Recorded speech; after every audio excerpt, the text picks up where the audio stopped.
Hey, you guys, I am so excited to share today's story with you. When I say excited, I mean like really, really excited. I wish that I could buy a copy of this book for every single one of you. I think it is a really important story. I think it is a story and content in it that can change our future. I want all of you to hear the message in this story. I want all of you to read this book. It is outstanding by an outstanding author who you likely have already seen in the library or elsewhere. Today I'm sharing with you one of my favorites from the last 2 years that I've read. This is called 2 Degrees by Alan Gratz. Alan Gratz is an incredible author. We have a ton of his books in here. He is typically writing about historical fiction or like current history that's being made right now, which is the case for this. This is kind of about global warming and about some of the environmental things that are happening in our world right now. It explores 3 different kids at 3 different areas of the world and how the climate and weather and stuff is affecting them in those areas. But it's written in like the coolest, fast-paced story. Like I could not put it down. I just wanted to keep going because I had to know what was happening to these characters. So I'm going to preview it just like you would in the library. I'm going to read the back and then I'll read a little bit of the first chapter, okay? Fire, ice, flood. 3 climate disasters, 4 kids fighting for their lives. Akira is riding her horse in the California woods when a wildfire sparks and grows scarily fast. How can she make it to safety when there are flames everywhere? Owen and his best friend George are used to seeing polar bears on the snowy Canadian tundra, but when one bear gets way too close for comfort, do the boys have any chance of surviving? Natalie hunkers down at home as a massive hurricane barrels towards Miami. When the floodwaters crash into her house, Natalie is dragged out into the storm with nowhere to hide.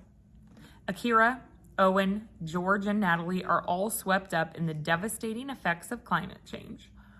But they are also connected in ways that will shock them and could alter their destinies.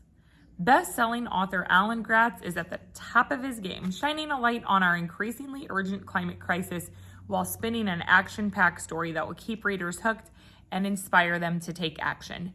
It has really changed my thinking towards global warming. I did a lot of research after this book, and I think you will too. So I want you to read it and then come share your experience with me after you've read it. I'm going to go ahead and start with a little bit of part 1, which is in Sierra Nevada, California. Red flag warning. Dad, look, a wildfire. Akira Christensen cried. She pointed down the mountain trail where a thin gray wisp of smoke rose from the trees in the valley. Akira's father rode just ahead of her on a black Frisian horse named Elwood. Akira was riding Dodger, her chestnut gelding quarter horse. Dodger had been the first one to sense the fire below, stopping and turning his ears towards the smoke to let Akira know that there was trouble. Akira's father pulled to a stop and glanced over his shoulder. A first-generation Norwegian-American, Lars Christensen looked like a real-life Paul Bunyan, complete with blue jeans, a red plaid shirt, and a bushy brown beard. Don't worry about it, he told Akira. I'm sure it's nothing. Akira frowned. She'd checked the fire conditions before setting out on their ride that morning. The National Weather Service had issued a red flag warning for the Sierra Nevada range today, as they did almost every other day in the fall. A red flag warning meant warm temperatures, dry conditions, and strong winds, which all added up to the possibility of a forest fire.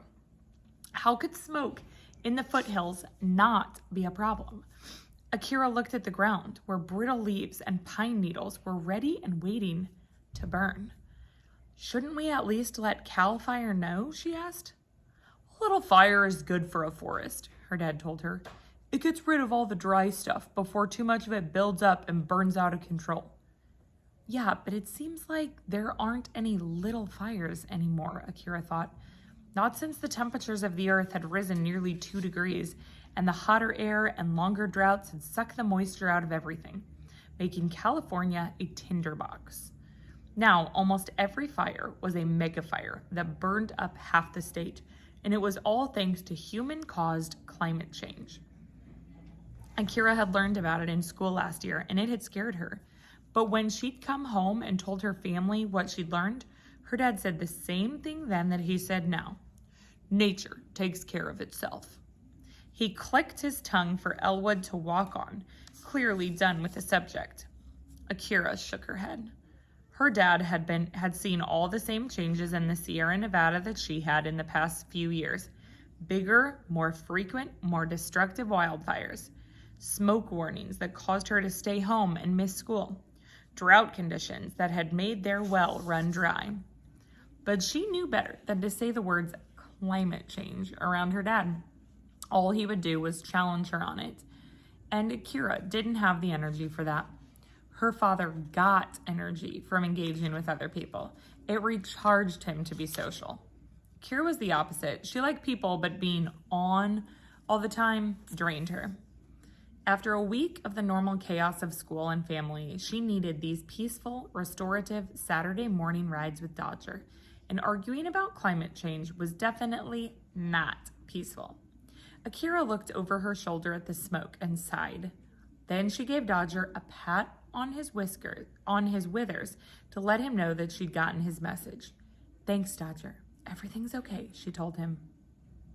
I hope, she added silently. That's where I'm going to stop, but it goes on and it gets really intense really fast, and I think you're going to love this story. So please come check out 2 Degrees by Alan Gratz.